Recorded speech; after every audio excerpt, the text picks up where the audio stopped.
What is a seizure? Seizure is an abnormal activity that generally arises in the brain. दिमाग में जब किसी भी तरीके का एबनॉर्मल इलेक्ट्रिक डिस्चार्ज आता है तो पेशेंट को सीजर हो सकता है।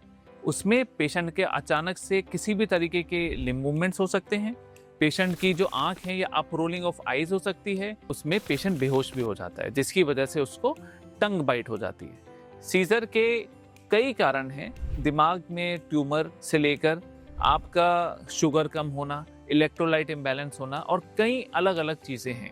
वो ये किसी भी एज ग्रुप में हो सकता है, चाहे वो एक नवजात बच्चा हो या छोटा बच्चा हो या एक कोई 80 साल का पेशेंट हो।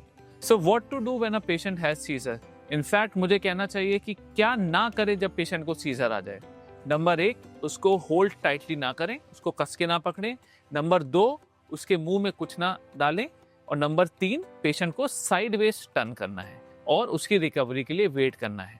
अगर पेशेंट को उल्टी आती है या कुछ भी आती है तो उसको साइडवेज टर्न करने से पेशेंट का लाभ होता है और उसकी उल्टी उसके छाती पे नहीं जाती है, जो कि उसके लिए बहुत डेंजरस हो सकता है। सबसे इंपॉर्टेंट है पेशेंट को तुरंत आपको डॉक्टर को कंसल्ट करना है। So whenever a patient gets a seizure, जब किसी को भी दौरे आते हैं, take it very seriously and consult your nearest doctor. Thank you.